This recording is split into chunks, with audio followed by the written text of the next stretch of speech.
Hey guys, D.Bowie here, and today I'm going to do something a little different. While the title says rant, I guarantee you guys that there's an analysis in this video. I just wanted to add a small rant in the beginning because I feel like even though I'm a small YouTube channel and even a smaller personality in the Dota community, I can at least try to make the community just a little bit better. So where do we begin? I had some of the ideas for this video ready, but I wasn't really sure how to approach them until I saw forev's blog commenting on how some casters were approaching the situations that happened in the Boston qualifiers. The core idea of this video is that sometimes people talk about pro players in a very demeaning way, and while I understand that everyone is entitled to their opinions and expressing them, it really gets on my nerves when I see shallow or just false rhetoric being thrown away over and over again. Liquid is not having their best run right now, there is no arguing about that. Some people had expectations for that roster and the expectations were not met. I also completely understand that. The biggest issue in my opinion is trying to oversimplify why are they doing bad. After this rant, I will talk about what I felt they did better than any other team in the qualifiers. I really don't want to talk about their flaws or why I feel like they are not doing so great. First, because I really feel like this is out of my league to decide. I have no real competitive experience, I don't have relevant friendships in the scene with inside information, and at the same time I really don't feel like bashing anyone. It's been proven over and over again that good teams are not only about stars. TI4DK has proven that, TI6 Secret with Universe and Arteezy has proven that. It also isn't only about chemistry, as we saw with No-Tail and the Fnatic boys, Zephyr, and etc. Not only that, but even when there's chemistry and talent, you have to take into account that some players are greedier than others, some players are too quiet and lack shot calling, drafting skills. There's a plethora of different reasons for a team to struggle. Please, don't go out witch hunting pro players for no reason besides ignorance. These guys work really hard and it must feel really bad to read mean comments, and seriously, the problem in my opinion isn't even the tone of the comments but the ignorance behind them. In the end, we can't really know why Liquid didn't work out that well without inside input from them, and I don't want to dwell on this subject anymore. So, while I was watching some games from Liquid in the qualifiers, I noticed that even though they seemed to struggle in almost every game, they were taking and winning fights in a ridiculous fashion, sometimes being more than 10,000 net worth behind and going for amazing plays.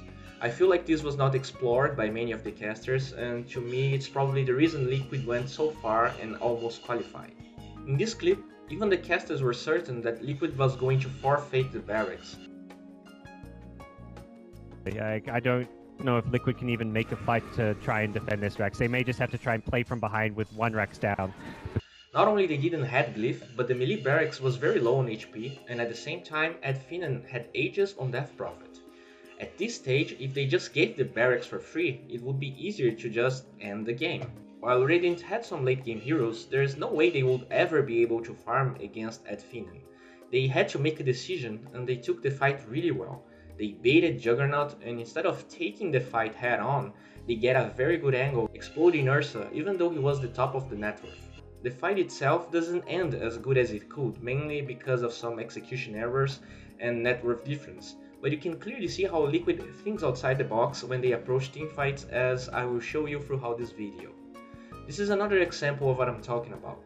This fight had over 20k net worth difference. Most teams will try to chrono Ursa and burst him before he's able to pop the cheese, or even if they didn't, they would try to take the fight from just one angle. Liquid approaches the fight with two different heroes in two different locations. Check how Legion and Void go in almost at the same time. Even though the chrono was a complete whiff, imagine how this fight would be if it wasn't a 25k lead for Adfinan, another game where Liquid was definitely behind. A lot of people said that VP was at fault here, because they got baited. But think for a second here, how many teams will try to take a fight so behind in kills against Aegis defending their tier 2? This is definitely a thought out move. Check where Liquid is standing. You can even see that Boba is close to the rune spot.